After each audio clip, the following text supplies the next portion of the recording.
Congratulations madam. మీ సందేశం, మీ స్పందన.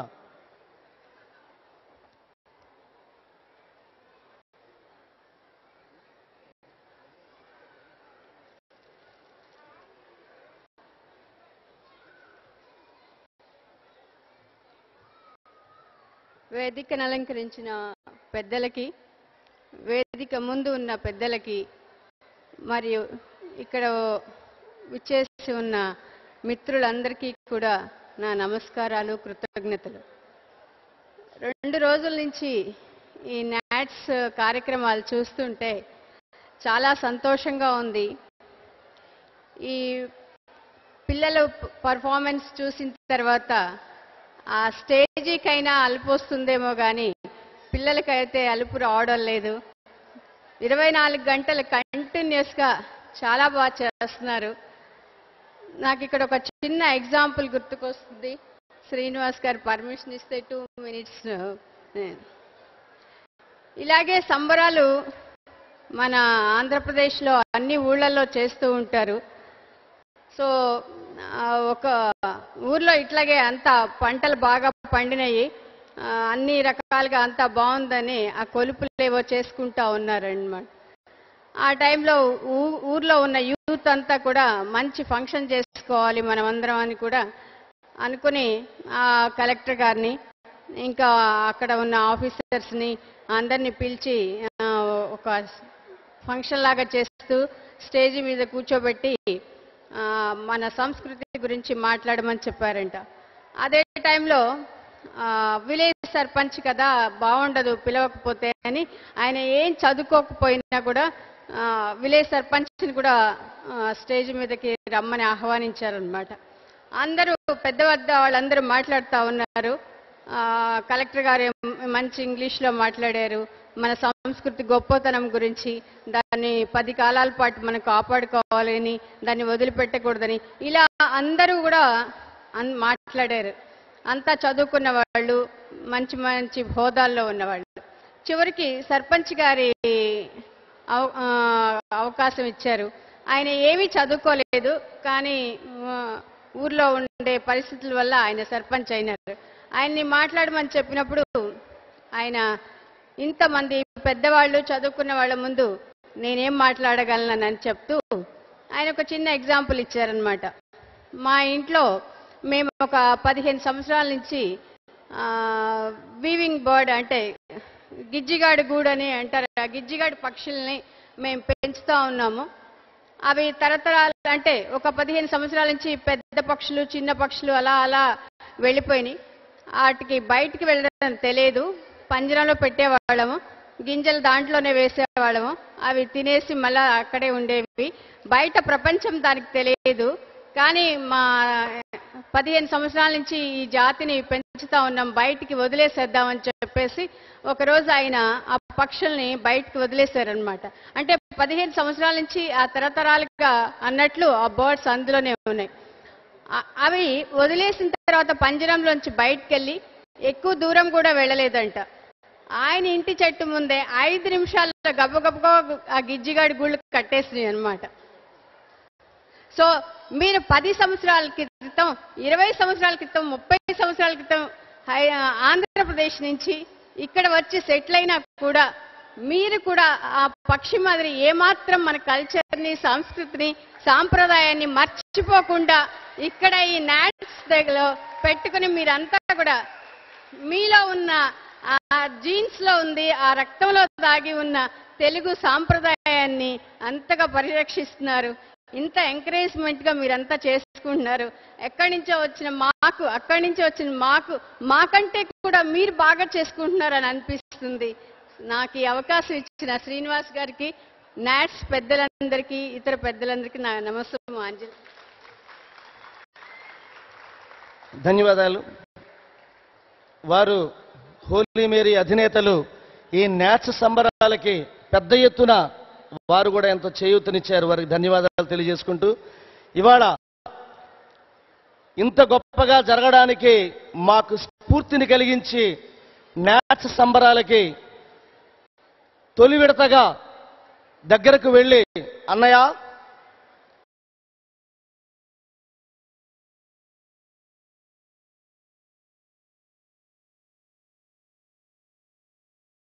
ఇచ్చినటువంటి శ్రీ చుక్కపల్లి సురేష్ గారు, ఫీనిక్స్ ఇన్ఫ్రా అధినేత, వారిని వేదిక మీదకి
హిస్ మెసేజ్, వారి యొక్క సందేశాన్ని ఇవ్వాల్సిందిగా కోరుతున్నా.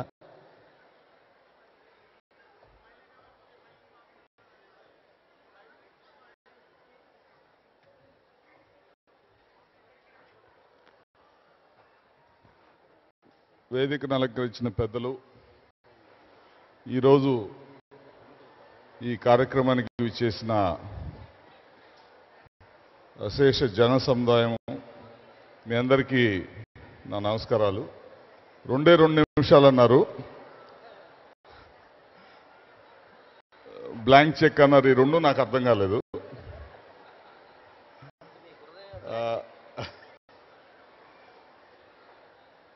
చాలా ఆనందంగా ఉందండి. ఈరోజు మన తెలుగువారు అమెరికాలో ఎంతో ఉన్నత స్థాయిలో ఉండి మరి ఈ సంబరాలు ఎంతో చక్కగా జరుపుకుంటా ఉన్నారు. ఇంకా ముందు ముందు చాలా బాగా ఈ తెలుగు సంబరాలు ఇలా జరుపుకోవాలని కోరుకుంటూ, ఎక్కువగా మాట్లాడితే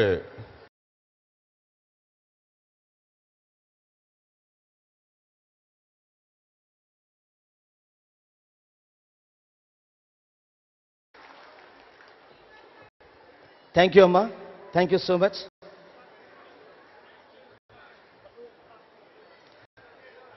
ఇప్పుడు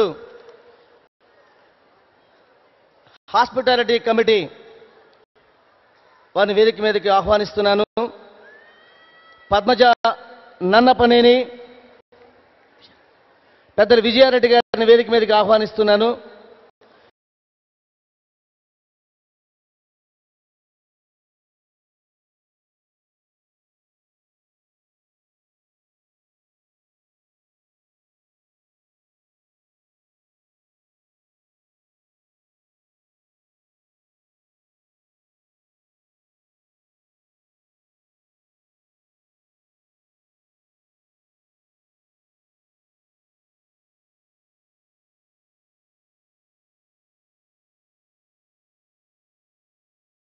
చిట్టెన్రాజు వంగూరి, జొన్నవిత్తుల శ్రీనాథ్, అనంత సుధాకర్ ఉప్పల, జనని కృష్ణ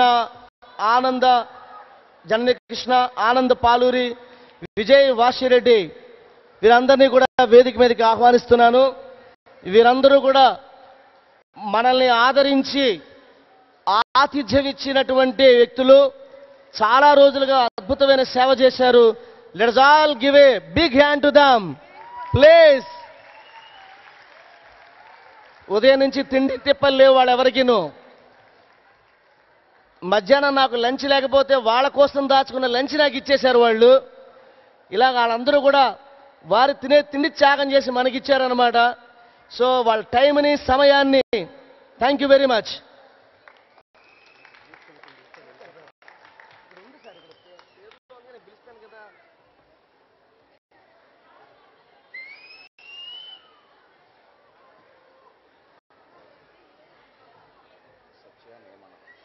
సత్య నేమనాని వేదిక మీద మీదకి ఆహ్వానిస్తున్నాను.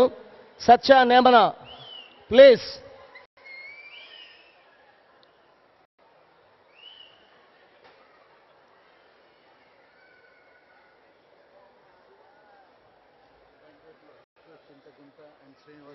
మీరు ఏమండి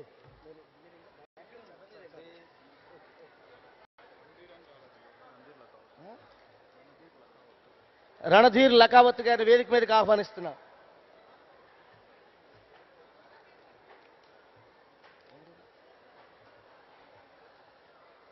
Randhir Lakavath,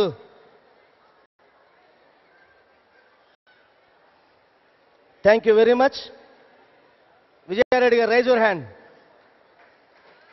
is the leader of this committee. Thank you very much. అలాగే ఇప్పుడు యూత్ కమిటీని వేదిక మీదకి ఆహ్వానిస్తున్నాను. స్నేహ కొండలగుంట ద చైర్పర్సన్, సందీప్ కాడేపల్లి, దీప్తి మండవ, రాజ్ అల్లాడ, లేఖా దగ్గుపాటి, పవన్ గేదెల, స్నేహ గుంటక, అలేఖ్య ఉప్పల, అమూల్య ఉప్పల, మోహిత పరిమి, శిరీష ప్రతిపాటి, ప్రజ్ఞ గడ్డం.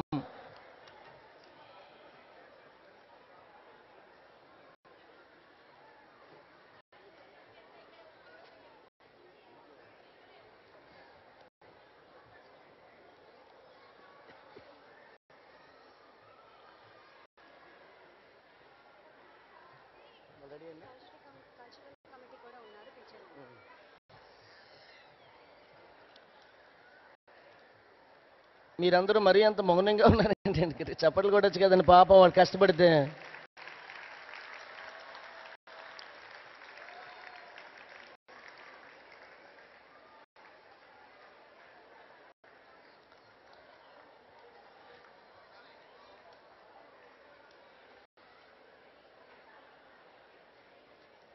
తరువాత రవి మదాల్ గారు, రవి గారు కొంచెం ముందుకు రండి. Picture please. Thank you. ఇప్పుడు కల్చరల్ కమిటీ, కల్చరల్ కమిటీ వారు మేకప్లో ఉన్నారు, మరలా పిలుస్తాను. ఇప్పుడు junior youth committee kids corner, junior youth committee kids corner Jagadish, Venkateswara Rao Vakkalagadda, Rama Jonnalagadda, Pramila Gopi, Vasudha Surapaneni, Padmaja Vakkalagadda, Jayasri Telukuntla అందరి వేదిక మీదకి ఆహ్వానిస్తున్నా.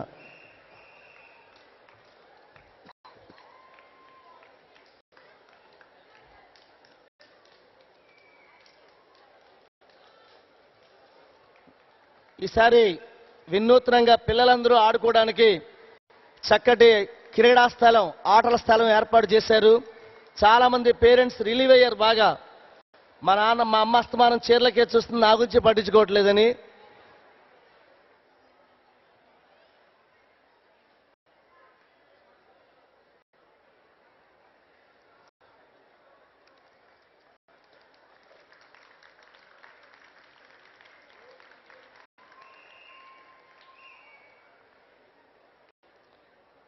Thank you very much.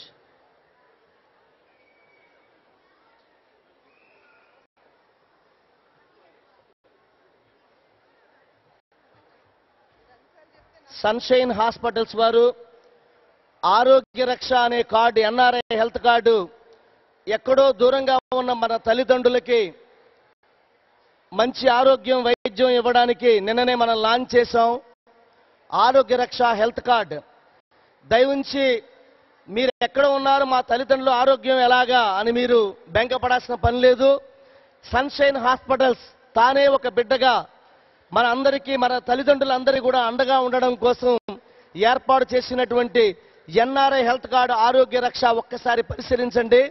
మీరందరూ కూడా దయవుంచి ఆ హెల్త్ కార్డుని అధ్యయనం చేయవలసిందిగా కోరుతున్నాను. మీ తల్లిదండ్రులకు బాసటగా ఉండే హెల్త్ కార్డు అది. ఇప్పుడు కల్చరల్ ప్రోగ్రామ్స్ నృత్యాంజలి వారిది చూద్దరు కానీ, తరువాత తమన్ ఆర్కెస్ట్రా ఉంటుంది, అలాగే ఫ్లూట్ నాగరాజు గారిది ఒక నంబర్ ఉంటుంది.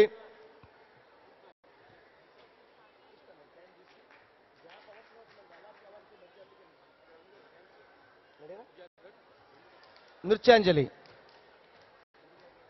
నమస్కారం అండి. ఇంతవరకు మీరు దింసా చూశారు, మధ్యాహ్నం మాతురి చూశారు, ఇప్పుడు లంబాడి చూశారు. ఇప్పుడు మీరు చూడబోయే నృత్యం కర్షక నృత్యం.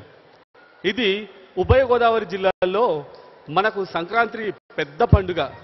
ఒక్కసారి పంటలు ఇంటికి వచ్చిన తర్వాత కుగ్రామాల్లో, ఎక్కడైతే మనం interiors of east Godavari west గోదావరికి వెళ్ళిన తర్వాత కుగ్రామాల్లో సంక్రాంతి వచ్చిన తర్వాత, పంటలు ఇంటికి వచ్చిన తర్వాత మన ఫార్మర్స్ అందరూ ఆనందంగా వాళ్ళకు వచ్చినటువంటి క్రాప్ని చూసుకుంటూ ఎంజాయ్ చేసుకుంటూ వాళ్ళు క్రాపింగ్లో చేసినటువంటి ప్రతి పద్ధతిని, అంటే వ్యవసాయంలో చేసినటువంటి ప్రతి పద్ధతిని వాళ్ళ నృత్యంలో అభినయం చేస్తూ చూపిస్తారు. కాబట్టి ఇది ఆంధ్ర జిల్లాలో చాలా ప్రాముఖ్యమైనటువంటి నృత్యం అండి, కర్షక నృత్యం. మీ ముందు నృత్యాంజలి అకాడమీ ప్రదర్శిస్తున్నటువంటి నాట్స్ బృందం సమర్పిస్తున్నటువంటి కర్షక నృత్యం. ఒకసారి గట్టిగా చప్పట్లు కొట్టి వాళ్ళని ఆహ్వానిస్తాం.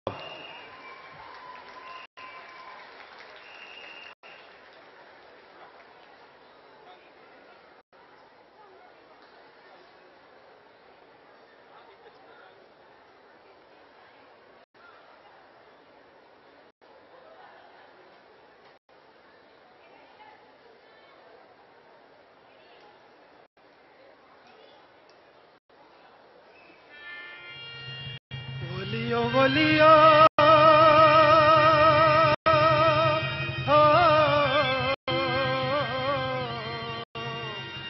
రావేలు కలవాడా రారా పొలిగాడా.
వచ్చాక నేను తానే చిట్టి నాగేలు పన్నాలిరా నీటుగా దున్నాలిరా నాగేలు పన్నాలిరా నీటుగా దున్నాలిరా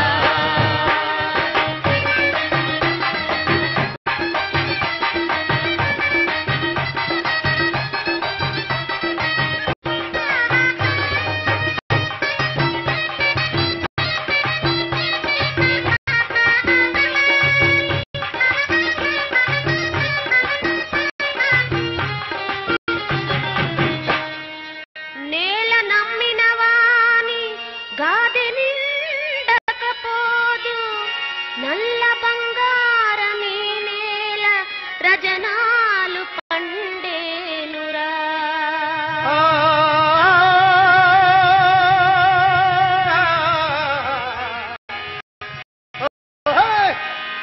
దున్నుకొని నాటేసి చుంగ మొక్కలేసి దున్నుకొని నాటేసి చుంగ మొక్కలేసి దున్నుకొని నాటేసి చుంగ మొక్కలేసి పొదగొని కుప్పేసి కుప్ప నుంచి రాజేసి పొదగొని కుప్పేసి కుప్ప నుంచి రాజేసి పొలిగాని తలుచుకొని పొలిమేర లేరాలి పొలిగాని తలుచుకొని పొలిమేర లేరాలి నాగేలు పన్నాలిరా నీటుగా దున్నాలిరా నాగేలు పన్నాలిరా నీటుగా దున్నాలిరా నాగేలు పన్నాలి నీటుగా దున్నాలి నాగేలు పన్నాలి నీటుగా దున్నాలి విత్తనాలెదల్లి ఏతమేతాలిరా విత్తనాలెదల్లి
మీకు ఒక విషయం తెలుసా, దీంట్లో అందరూ ఆడవాళ్ళే, అది కూడా 30 years అబోవ్ వాళ్ళే.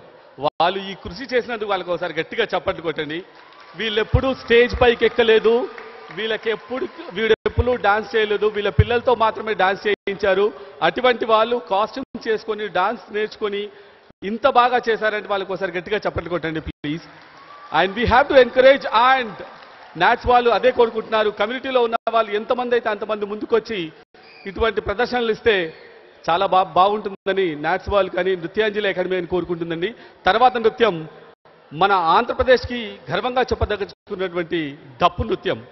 ఇది తెలంగాణ, ఆంధ్ర, రాయలసీమ ఎక్కడ వెళ్ళినా కానీ మనకి డప్పు ప్రదర్శించే వాళ్ళు, డప్పు నృత్యాన్ని చేసేవాళ్ళు ఉంటారు. కాబట్టి మీరు రెడీగా ఉండండి. ఇప్పుడు మీ ముందు మన నాట్స్కి సంబంధించిన టీనేజర్స్ మీ ముందు డప్పు ప్రదర్శన చేయబోతున్నారండి. ఒకసారి గట్టిగా చప్పట్లు కొట్టండి please.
Thank you very much.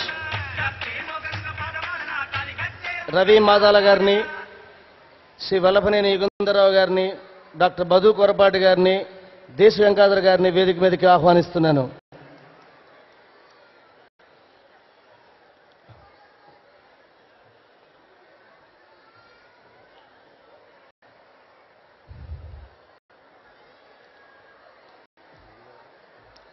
తెలుగుల ఆరాధ్య దైవం, తెలుగు వెలుగులను ప్రపంచమంతా చాటి చెప్పినటువంటి మహానటుడు, విశ్వవిఖ్యాత నట సార్వభౌమ డాక్టర్ ఎన్టీ రామారావు గారు.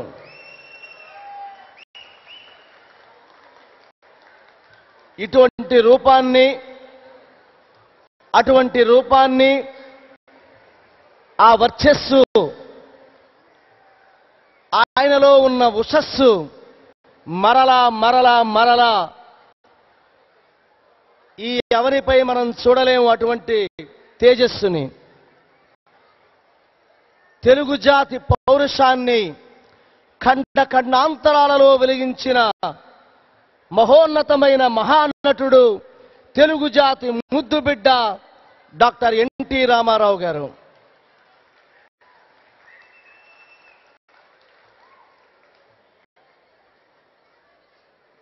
వారి వారసురాలు చిన్నమ్మ, మేమందరం అక్క అని పిలుచుకునే మా అమ్మ, మా అక్క ఈ మధ్యనే గౌరవ డాక్టరేట్ స్వీకరించిన సందర్భంగా నాట్స్ డాక్టర్ దగ్గుపాటి పురంధేశ్వరి గారిని సత్కరించాలని అనుకున్నాం. వారిని వేదిక మీదకి సవినయంగా ఆహ్వానిస్తున్నాను. మా చిరు సత్కారాన్ని అందుకోవలసిందిగా. అమ్మా ప్లీజ్.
మా అభిమానానికి వారి స్పందనని ఇవాళ అమెరికా తెలుగు సంబరాల ముగింపు ఉత్సవాలలో వారి కీనోట్ అడ్రస్ని అందించవలసిందిగా మా అక్కయ్య గారు డాక్టర్ పురంధేశ్వరి గారిని అర్థిస్తున్నాను.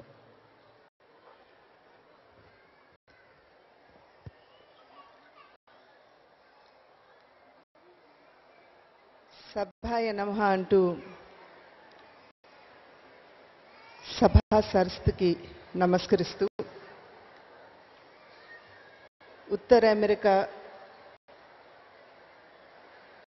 తెలుగు సంఘం వారికి, ప్రత్యేకించి రవి గారికి, మధు గారికి, వారి సహచర బృందానికి, ప్రతి ఒక్కరికి, అదేవిధంగా వేదిక ముందున్నటువంటి పురస్కార గ్రహీతలకి, విశిష్ట అతిథులకి, పెద్దలకి, సోదరిమణులకి, ప్రతి ఒక్కరికి నా నమస్కారాలు తెలియజేసుకుంటూ చిన్నారులందరికీ నా శుభాశీస్సుల్ని సభాముఖంగా అందిస్తున్నాను. ముందుగా ఉత్తర అమెరికా తెలుగు సంఘం వారికి నా కృతజ్ఞతలు నేను తెలియజేసుకోవాలి. ఈ సంబరాల్లో సంబరంగా పాల్గొనమని నన్ను ఆహ్వానించినందుకు, ఇంతమంది ఆత్మీయుల్ని ఒక్కచోట కలుసుకునేటువంటి ఒక సదవకాశాన్ని నాకు ఇచ్చినందుకు వారందరికీ కూడా పేరు పేరున నా కృతజ్ఞతలు నేను తెలియజేసుకుంటున్నాను. సహజంగా మమ్మల్ని ముఖ్య అతిథులుగా పిలవడం అనేది సర్వసాధారణంగా జరిగిపోయేటువంటి విషయం. అది క్లిష్టమైన పాత్ర కూడాను. ఎందుకంటే 3 రోజుల సంబరాల తర్వాత మమ్మల్ని మాట్లాడమంటారు చివర్లో.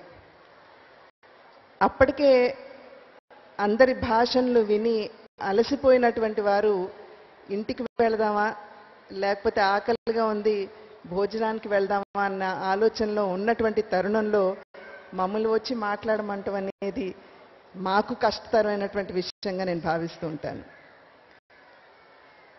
గత 3 రోజులుగా ఈ కార్యక్రమానికి వస్తున్నటువంటి సందర్భంలో కొంతమంది నా దగ్గరికి వచ్చి, అమ్మ మీరు చాలా ఓపికగా పొద్దున మధ్యాహ్నం సాయంత్రం వస్తున్నారు అని చెప్పి నాతో చెప్పడం జరిగింది. దాంట్లో ఒక రహస్యం ఉంది. ఎందుకంటే ప్రతిసారి వచ్చి ఇక్కడ కూర్చుని అతిథులు మాట్లాడుతున్నటువంటి సమయంలో నేను పలానా ఆలోచనతోటి ఇక్కడికి వచ్చాను, వారి ఆలోచనని స్పృశించకుండా మాట్లాడితే బాగుండు అని చెప్పి ఎప్పటికప్పుడు భగవంతుని ప్రార్థిస్తూ మేము ఇక్కడ కూర్చుంటూ ఉంటాం. ఎందుకంటే ముఖ్య అతిథిగా చివరిలో మాట్లాడమన్నటువంటి నేపథ్యంలో మా ముందు మాట్లాడేటువంటి వారు మాట్లాడవలసినంత మాట్లాడేస్తారు కాబట్టి మాకు మాట్లాడటానికి ఏం మిగలదు. చాలా సంతోషం. సహజంగా అమెరికా దేశానికి వచ్చి తోటి తెలుగు వారిని కలవాలి అని అంటే వారి దైనందిన జీవితంలో వారు వారి పనుల్లో తలమునకలై ఉన్నటువంటి సందర్భంలో సహజంగా కలవడం అనేది కొంచెం కష్టమైనటువంటి విషయం. అయినప్పటికీ ఇటువంటి కార్యక్రమాలని నిర్వహించిన నేపథ్యంలో మేము ఇక్కడికి రావడం, ఒక్కచోట ఇంతమందిని కలవడం అనేది ఇది ఒక రకంగా చెప్పాలంటే మా అదృష్టంగా నేను భావిస్తాను. అనేక సందర్భాల్లో నన్ను నేను చాలా అదృష్టవంతురాలుగా నేను భావించుకుంటూ ఉంటాను. అది తానా కావచ్చు, ఆట కావచ్చు, నాట్స్ కావచ్చు, ఇతర తెలుగు సంఘాలు కావచ్చు, అనేక సంఘాల వారు నన్ను ఆహ్వానించినటువంటి నేపథ్యంలో ఆత్మీయ అతిథుల్ని ఆత్మ బంధువుల్ని కలుసుకునేటువంటి ఒక చక్కటి అవకాశంగా నేను భావిస్తూ నేను అదృష్టవంతురాలని చెప్పి నేను ఎప్పుడు కూడా అనుకుంటూ ఉంటాను. అదేవిధంగా మీరు నా పట్ల కనబరిచేటువంటి ఆ అభిమానం, ఆ ప్రేమ, ఆ గౌరవం ఏదైతే ఉందో ప్రత్యక్షంగా నా పట్ల కనబరిచినప్పటికీ అది పరోక్షంగా మా తండ్రి గారైనటువంటి నందమూరి తారక రామారావు గారి పట్ల మీరు కనబరుస్తున్నటువంటి పూజ్యభావం, అభిమానం, గౌరవంగా నేను భావిస్తాను.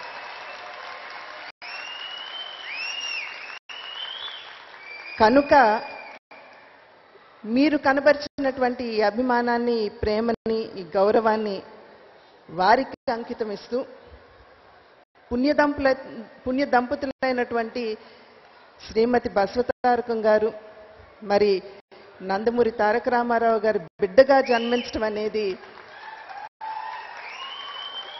నా పూర్వజన్మ సుకృతం మాత్రమే కాకుండా జన్మజన్మల సుకృతంగా నేను భావిస్తూ ఉంటాను.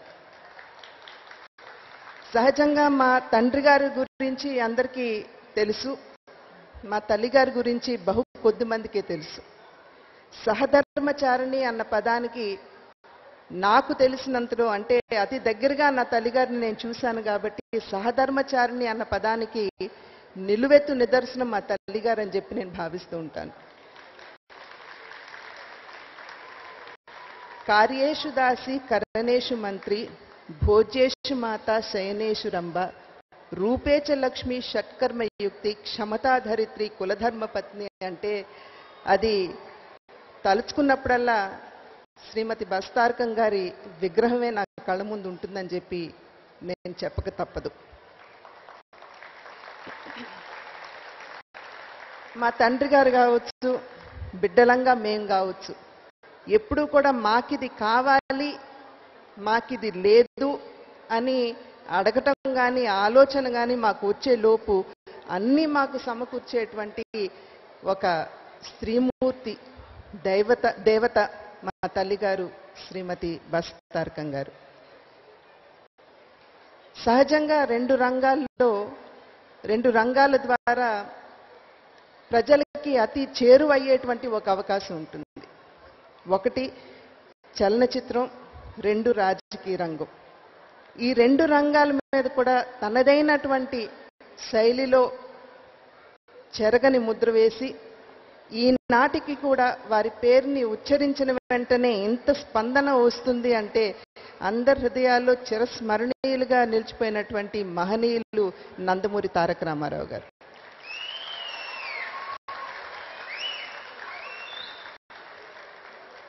పరివర్తని సంసారే మృత కోవా న జాయతే సజాతో ఏ న జాతేన యాతి వంశ సమున్నతిం అన్నారు పెద్దలు.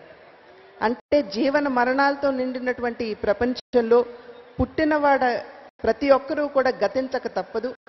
అయితే ఎవరి జననం వలన వంశానికి ఖ్యాతి లభిస్తుందో అట్టివాని జననమే నిజమైన జననం అని చెప్పి పెద్దలు చెప్పినటువంటి నేపథ్యంలో కేవలం తన వంశానికి కాకుండా తెలుగు జాతికే ఒక గుర్తింపుని తీసుకొచ్చినటువంటి తెలుగు తల్లి ముద్దు బిడ్డ నందమూరి తారక రామారావు గారు.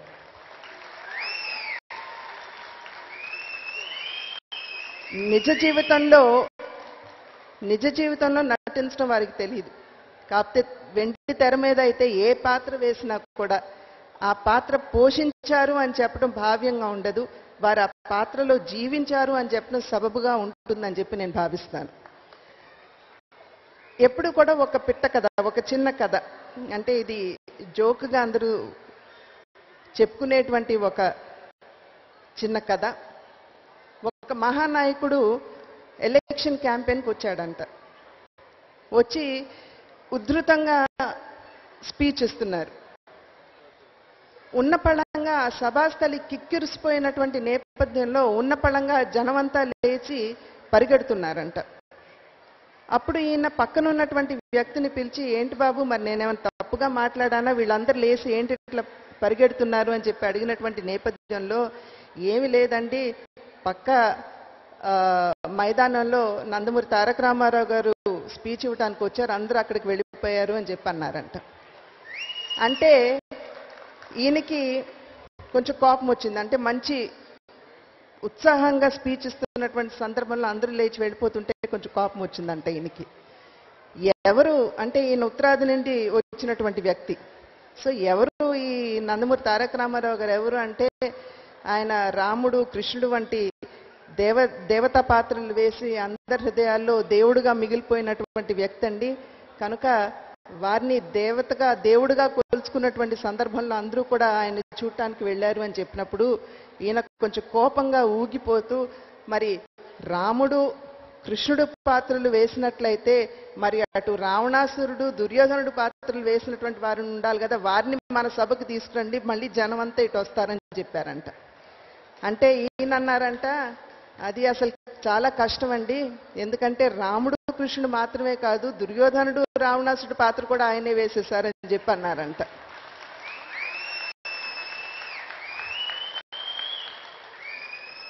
నేను ఈ విషయం ఎందుకు చెప్పానంటే, అసలు ప్రతి నాయకుడు అన్న పదానికి అన్ని విధాలా కూడా న్యాయం చేయటమే కాకుండా అసలు ఆ పదాన్ని తెర మీదకి తీసుకొచ్చినటువంటి ఘనత కూడా నందమూరి తారక రామారావు గారికి దక్కుతుందని చెప్పి నేను భావిస్తాను. శ్రీకృష్ణుడిలోని సౌమ్యం, శ్రీకృష్ణుడిలోని చిలిపిదనం, రాముడిలోని సౌమ్యం, రారాజులోని దర్పం, రావణాసురుల్లోని అహంకారం అన్నీ కూడా ఆయనకే సొంతం అని చెప్పి నేను భావిస్తాను. అంతేకాకుండా తెలుగు నేల, తెలుగు తల్లి, తెలుగు భాష అనగానే ఆయన శరీరంలోని అణువణువు కూడా పులికించిపోయేది. అంటే ఆ తెలుగు మీద వారికి ఉన్నటువంటి ఆ ప్రేమ, ఆ అభిమానం అటువంటిది. అయితే ఈ నేపథ్యంలో నాట్స్ వారు, ఉత్తర అమెరికా తెలుగు సంఘం వారు, భాషే రమ్యం అనేటువంటి అంశాన్ని ప్రధాన అంశంగా తీసుకుని ఈ కార్యక్రమాన్ని ఇక్కడ నిర్వహించడం అనేది ఇది చాలా ముదావహంగా నేను భావిస్తున్నాను. ఎందుకంటే దూరంగా ఉన్నటువంటి మనకి మాత్రమే కాదు, మన భావితరాల వారికి కూడా మన భాష యొక్క ప్రాశస్త్యతని మరి గొప్పతనాన్ని తరిచి వారికి చూపే విధంగా, వారికి వివరించి చెప్పే విధంగా ఈ యొక్క అంశాన్ని ప్రధాన అంశంగా తీసుకున్నందుకు నేను ప్రత్యేకించి నాట్స్ వారిని నేను సభాముఖంగా నేను అభినందిస్తున్నాను. భాష అంటే ఏమిటి, భాష గురించి మనం తెలుసుకోబోయే ముందు అసలు సమాజం అంటే ఏమిటి, సంస్కృతి అంటే ఏమిటి అనే విషయాన్ని మనం ఒక్కసారి అవగాహన చేసుకోవాల్సినటువంటి అవసరం చాలా ఉంది. గ్రామ్ అనేటువంటి ఒక సామాజిక శాస్త్రవేత్త విడివిడిగా ఉన్నటువంటి వ్యక్తుల సమూహమే సమాజం అని చెప్పి వారు చెప్పడం జరిగింది. అదేవిధంగా సంస్కృతిని గురించి వివరిస్తూ ఒకానొక సందర్భంలో సంయుక్తకరణే సంస్కృతి అని మన పెద్దలు చెప్పారు. అంటే ఆ మానవ సముదాయంలో నివసించేటువంటి వారు అనుసరించేటువంటి ఉత్కృష్టమైన జీవన విధానం ఏదైతే ఉందో అదే సంస్కృతి అని చెప్పి మన పెద్దలు చెప్పడం జరిగింది. ఆ మానవ సముదాయంలో నివసించేటువంటి వారు వారి వారి సంస్కృతిలోని ఆలోచనలు కావచ్చు, లేదా వారి వారి మనోభావాలు కావచ్చు, ఒకరితో ఒకరు పరస్పరం పంచుకోవాలి అని అంటే భాష చాలా అవసరం. కనుక మనోభావాల్ని వ్యక్తపరచడానికి భాష ఒక చక్కటి మాధ్యమం. నాగరికతతో పాటు భాష వృద్ధి చెందినప్పటికీ కూడా భాష పుట్టిన వెంటనే ఆ భాషకు లిపి ఉండదు. లిపి అంటే ఏమిటి అని మీరు ప్రశ్నించవచ్చు. మాట్లాడే భాషని లిఖిత రూపంలో గుర్తించడానికి ఉపకరించేదే లిపి అని మనం తెలుసుకోవాల్సినటువంటి అవసరం చాలా ఉన్నది.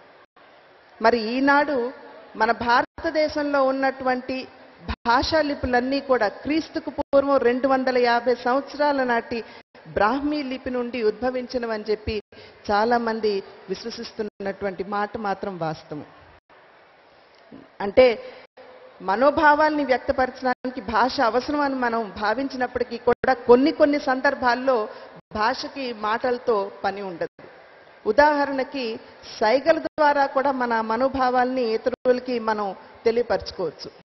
దాన్నే మూగ భాష అని కూడా పెద్దలు అంటారు. అయితే భావాభివ్యక్తీకరణలో చోటు చేసుకున్నటువంటి ఉత్సాహం, ఆతృత, భావోద్వేగాల సమ్మేళనమే మాట్లాడే భాషకి పునాదులు వేశాయి అని కూడా మనం గుర్తించవలసినటువంటి అవసరం చాలా ఉంది. కొన్ని సందర్భాల్లో ఆ ప్రాంతాల్లో నివసించేటువంటి మానవ సముదాయం అంటే జాతుల పేర్లను బట్టి వారు మాట్లాడే భాషకి, వారి నివసించే ప్రదేశానికి కూడా పేర్లు ఏర్పడటం అన్నది స్వాభావికం. ఉదాహరణకి ఇంగ్లీష్, వారు మాట్లాడే భాష ఇంగ్లీష్, వారు నివసించే ప్రాంతం ఇంగ్లాండ్. అదేవిధంగా పార్సీకులు అంటే పర్షియన్స్ మాట్లాడే భాష పర్షియన్, వారు నివసించే ప్రాంతం పర్షియా. ఇది కేవలం ఉదాహరణకి 2 మాత్రమే నేను చెప్తున్నాను. ఈ విధంగా చాలా ఉంటాయి. అయితే ఈనాడు ప్రపంచంలో దగ్గర 6000 గుర్తింపు పొందినటువంటి భాషలు ఉన్నాయి. వీటింట్లో 2900 భాషలు ఒక్క ఆసియా ఖండంలోనే ఉంటే 234 గుర్తింపు పొందినటువంటి భాషలు మన భారతదేశంలో ఉన్నాయి. గుర్తింపు పొందినటువంటి భాషలు ఇంకా 1000కి పైగా మన దేశంలో ఉన్నాయి. ఈ గుర్తింపు పొందినటువంటి భాషల్లో 22కి మనం అధికారిక హోదాన్ని కల్పించుకుంటున్నాం. అదేవిధంగా ఉత్తర భారతదేశంలో మాట్లాడబడే భాషలు ఆర్య భాషలని, దక్షిణ భారతదేశంలో మాట్లాడబడే భాషలు ద్రవిడ భాషలని కూడా పెద్దలు విభజించి చెప్పడం జరిగింది.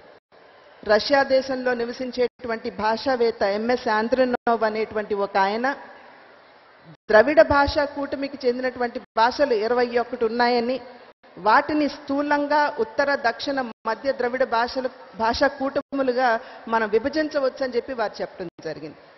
అదే నేపథ్యంలో దక్షిణ ద్రవిడ భాషా కూటమికి చెందినటువంటి భాషలు 11 ఉన్నాయని, వాటింటిలో ఒకటైనటువంటి తెలుగు భాష నాగరికతతో పాటు వృద్ధి చెందగా మిగిలిన భాషలన్నీ కూడా తెగల భాషలుగా మిగిలిపోయాయని కూడా వారు చెప్పడం జరిగింది.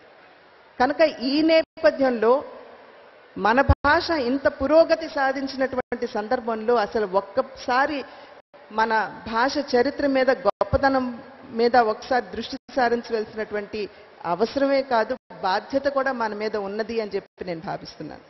ఎందుకంటే మన భాష గొప్పదనాన్ని మనం గుర్తించినప్పుడే మనం మన పిల్లలకి దాని గురించి చెప్పగలం, వారిలో అవగాహనని కూడా పెంపొందించేటువంటి ఒక అవకాశం మనందరికీ ఉంటుంది. ఒక్కసారి మన భాష చరిత్రను చూసినట్లయితే క్రీస్తుకు పూర్వం 1500 నుండి 1000 సంవత్సరాల లోపు తెలుగు భాష ఒక ప్రత్యేక భాషగా గుర్తింపు సాధించడం జరిగింది. అయినప్పటికీ కూడా అప్పట్లో 500 నుండి 600 సంవత్సరాల పాటు ప్రాకృతి భాషకి ప్రాధాన్యత ఉన్నటువంటి నేపథ్యంలో ప్రాకృతి భాషని రాజభాషగా గుర్తించినటువంటి సందర్భంలో ప్రాకృతి భాషలోని తద్భావాలు మన తెలుగు భాషని ప్రభావితం చేసినప్పటికీ కూడా తెలుగు భాష తన ఉనికిని కోల్పోకుండా నిలబడగలిగింది. అంతేకాకుండా ఒక్కడుగు ముందుకు వేసి మన తెలుగు భాష ఆ ప్రాకృతి భాషకు సంబంధించినటువంటి తద్భావాలన్నింటినీ కూడా తనలో ఇనుమడింపజేసుకుంది. కనుక క్రీస్తు శకారంభం నుండి ఆంధ్రరాజుల కాలంలో ప్రాకృతి భాషకే ప్రాధాన్యత ఉన్నటువంటి విషయాన్ని మనం ఇక్కడ గమనించాలి. ఆ తరువాత వైదిక మతం మరియు సంస్కృత భాషకి ప్రాధాన్యత హెచ్చింది. మరొక 500 సంవత్సరాల పాటు సంస్కృత భాష మన తెలుగు భాషని ప్రభావితం చేసినటువంటి విషయాన్ని కూడా మనం ఇక్కడ గమనించాలి. 5వ శతాబ్దారంభం నుండి కూడా పల్లవ, సాలంకాయన, విష్ణుకుండి రాజులు వారు సంస్కృత భాషను ఆదరించడమే కాకుండా వారి శాసనాల్ని కూడా వారు సంస్కృతంలోనే రాయటం జరిగింది అప్పట్లో. అయితే వారి తదనంతరం వచ్చినటువంటి రాష్ట్రకూటులు, చాళుక్య రాజులు సంస్కృత భాషకి ప్రాధాన్యతనిచ్చినప్పటికీ సంస్కృత భాషని రాజ్య భాషగా వారు గుర్తించినప్పటికీ కూడా దేశ భాషలోనే అంటే తెలుగు భాషలోనే వారి శాసనాలన్నింటినీ కూడా వారు అప్పట్లో రాయటం జరిగింది.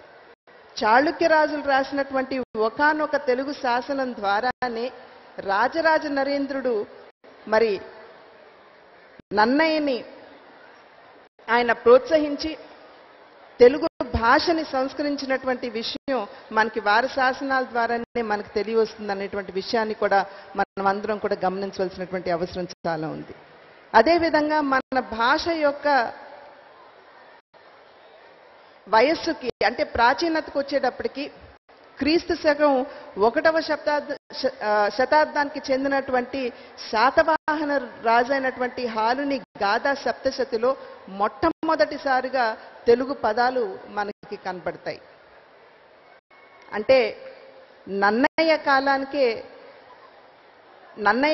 ఒక 1000 సంవత్సరాల ముందు తెలుగు భాష అప్పటికే ఒక ప్రత్యేక భాషగా గుర్తింపు పొందినటువంటి విషయాన్ని మనం ఇక్కడ అందరం కూడా గుర్తించవలసినటువంటి అవసరం చాలా ఉంది. అయితే తెలుగు అన్న పదానికి వచ్చేటప్పటికీ కూడా భాషా శాస్త్రవేత్తల్లో భిన్నాభిప్రాయాలు లేకపోలేదు. తెన్ అన్న పదం దక్షిణ దిక్కును సూచిస్తుందని, దక్షిణ భారతదేశంలో మాట్లాడబడే భాష కనుక మన భాషకి తెనుగు అన్న పేరు వచ్చిందని చెప్పి చాలా మంది భావిస్తూ ఉంటారు. కొంతమంది అయితే శ్రీకాళహస్తి, శ్రీశైలం, మహేంద్రగిరి ఈ 3 కొండల గల ప్రాంతాల నడుమ ఉన్నటువంటి ప్రదేశాన్ని త్రినగ అని పిలువగా ఆ ప్రాంతంలో మాట్లాడబడే భాష కనుక మన భాషకి తెనుగు అన్న పేరు వచ్చిందని కూడా చాలా మంది విశ్వసిస్తూ ఉంటారు. మరి చాలా మంది త్రికళింగ, త్రిలింగ వంటి పదాల నుండి తెలుగు అన్న పదం వచ్చింది అని భావించినప్పటికీ జిఎన్ నాయుడు గారు అది సమంజసం కాదు, తెనుగు పదానికి పర్యాయ పదంగా రూపాంతరంగానే తెలుగు వచ్చిందని చెప్పి వారు నొక్కి వక్కాణించడం జరిగింది. అంటే 4వ శతాబ్దం నన్నయ్య కాలానికి వచ్చేటప్పటికే మరి తెలుగు పదానికి తెలుగు పదం రూపాంతరంగా వచ్చిందని కూడా చాలా మంది భావిస్తూ ఉంటారు. అంతేకాకుండా ఆంధ్ర, తెలుగు, తెనుగు ఈ పదాలకు ఉన్నటువంటి సంబంధం మీద కూడా భిన్నాభిప్రాయాలు లేకపోలేదు. క్రీస్తుకు పూర్వం 1000 సంవత్సరాల నాటిదైన ఐత్రేయ బ్రాహ్మణంలో మొట్టమొదటిసారిగా ఆంధ్ర అన్న పదం మనకి కనబడుతుంది. మరి ఆ తరువాత బౌద్ధ మరియు అశోకుని స్తూపాలలో ఆంధ్రులు వారి ప్రస్తావన మనకి ఆ శాసనాల్లో కనబడుతుంది. అంటే క్రీస్తుకు పూర్వం 1000 సంవత్సరాల నాడు తెలుగు పదాలు ఎక్కడ వాడబడలేదు అని చెప్పడానికి ఇది నిదర్శనం. మరి ఇందాక చెప్పినట్టుగా మరి హాలుని గాథా సప్తశతిలో తెలుగు పదాలు ఉన్నటువంటి నేపథ్యంలో మన తెలుగు భాషకి 1000 సంవత్సరాల వయస్సు కలదు అని చెప్పి మనకి దీని ద్వారా తెలియవస్తున్నటువంటి విషయం. ఇక తెలుగు సాహిత్యానికి వచ్చినట్లయితే ఎందరో మహానుభావులు మన తెలుగు సాహిత్యానికి ఎనలేని సేవ చేసి మన తెలుగు భాషకి ఒక ఉన్నత స్థాయిని కీర్తిని వారు ఆర్జించి ఇచ్చినటువంటి విషయం మనందరికీ తెలుసు. అయితే 16వ శతాబ్దాన్ని కృష్ణదేవరాయల వారి హయాముని మన తెలుగు సాహిత్యానికి స్వర్ణ యుగంగా మనం భావించవలసినటువంటి అవసరం ఉన్నది. ఎందుకంటే కృష్ణదేవరాయల వారు అసలు తెలుగువారా కన్నడిగుడా అన్న విషయం మీద భేదాభిప్రాయాలు ఉన్నప్పటికీ చాలా మంది వారిని కన్నడిగుడుగా భావించినప్పటికీ కూడా వారు మన తెలుగు భాషకు చేసినటువంటి సేవని మర్చిపోయేటువంటి కృతజ్ఞులు మాత్రం ఆంధ్రులు కారు అని చెప్పి మనం అందరం గమనించవలసినటువంటి అవసరం చాలా ఉంది.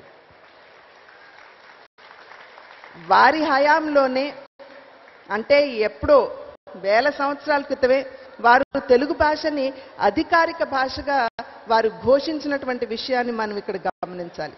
అంతేకాకుండా వారి స్వీయ గ్రంథమైనటువంటి ఆముక్త మాల్యదలో తెలుగదేలయ్యన్న దేశంబు తెలుగు తెలుగు వల్లభుండ తెలుగుకొండ ఎల్లనృప్పుల గొలువ నెరుగవే బాసాడి దేశ భాషలందు తెలుగు లెస్స అని కీర్తించినటువంటి మహనీయులు శ్రీకృష్ణదేవరాయల వారు. ఆ తర్వాత 20వ శతాబ్దంలో తెలుగు సాహిత్యం ఎంతో ముందుకు రావడం జరిగింది.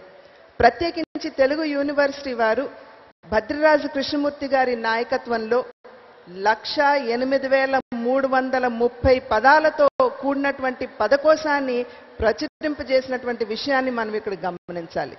బహుశా ఇంతటి పెద్ద పదకోశం ఆంగ్ల భాష తర్వాత ఒక్క మన తెలుగు భాషకే ఉన్నది అనేటువంటి విషయం మనందరికీ తెలుగువారంగా మనందరికీ గర్వకారణం అని చెప్పి నేను భావిస్తూ ఉన్నాను.